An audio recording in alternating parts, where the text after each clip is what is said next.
जय माता दी दोस्तों, अगर आप भी इस नवरात्रि माता वैष्णो देवी के दर्शनों को जा रहे हैं तो इस वीडियो को जरूर देखें, जिससे आप जान पाएंगे कि ताराकोट मार्ग या पुराना मार्ग आपको कौन सा मार्ग लेना चाहिए, जिससे आपकी माता वैष्णो देवी यात्रा आसान और सुगम रहेगी। आगे बढ़ने से पहले हमारे चैनल को सब्सक्राइब जरूर करें। हम अपने चैनल पर धार्मिक और ऐतिहासिक स्थानों से जुड़ी महत्वपूर्ण जानकारियां और उनके इतिहास से जुड़े वीडियो लाते रहते हैं। तो आगे बढ़ते हैं। माता रानी के जयकारे के साथ जयकारा शेरावाली दा, बोलो साचे दरबार की जय। कई भक्तों का ये कहना है कि ताराकोट मार्ग काफी लंबा है। जो माता के दरबार जाना चाहते हैं उनके लिए पूरी जानकारी इस वीडियो में। हाल ही में ताराकोट मार्ग का आरंभ हुआ है। ताराकोट मार्ग को समझने से पहले आपको पुराने मार्ग की जानकारी देते हैं, ताकि आपको ताराकोट मार्ग का महत्व समझ में आए। जो पहली बार ताराकोट मार्ग से जाना चाहते हैं वो इस वीडियो को ध्यान से देखें। सबसे पहले पुराने मार्ग में जाने के लिए यात्रा आरंभ होती है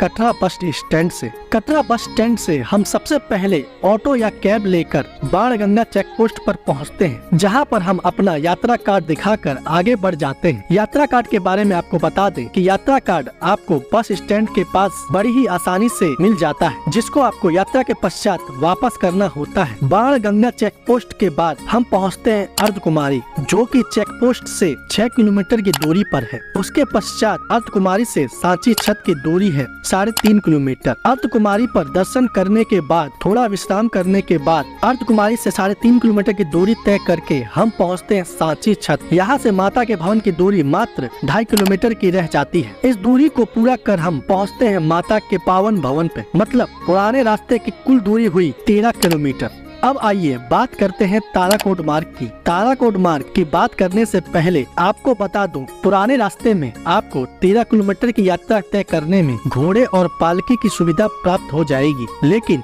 मन में हमेशा घोड़ों से टकराने का भय एवं उनके मल की दुर्गंध से दो चार होना पड़ता है और कहीं कहीं रास्ता थोड़ा सकरा भी है। आइए अब बात करते हैं और समझते हैं ताराकोट मार्ग के बारे में। ताराकोट मार्ग जाने के लिए कटरा बस स्टैंड से ही ऑटो या कैब के जरिए आसानी से पहुंचा जा सकता है। ताराकोट मार्ग के द्वार पर पहुंचकर वहां से 7 किलोमीटर का सफर तय करने के बाद हम पहुंच जाते हैं अर्धकुमारी। अर्धकुमारी से मात्र 5.5 किलोमीटर का रास्ता तय कर हम माता के भवन पहुंच जाते हैं। मतलब ताराकोट मार्ग से भवन तक पहुंचने की दूरी है मात्र 12.5 किलोमीटर। अब आप इतना तो समझ ही गए होंगे, ताराकोट मार्ग पुराने मार्ग की तुलना में छोटा है। अब हम जान लेते हैं ताराकोट मार्ग पर मिलने वाली सुविधाओं के बारे में। ताराकोट मार्ग पे आपको घोड़े या पालकी की सुविधा नहीं मिलेगी। यदि आप घोड़े से जाना चाहते हैं या पालकी से जाना चाहते हैं तो आपको पुराने मार्ग से ही जाना होगा। लेकिन पुराने मार्ग की तुलना में ताराकोट मार्ग में सीधी चढ़ाई नहीं है, काफी हद तक समतल है, जिससे श्रद्धालु आसानी से अपनी यात्रा कर सकते हैं। हालांकि अभी आरंभ में इस मार्ग से जाने वाले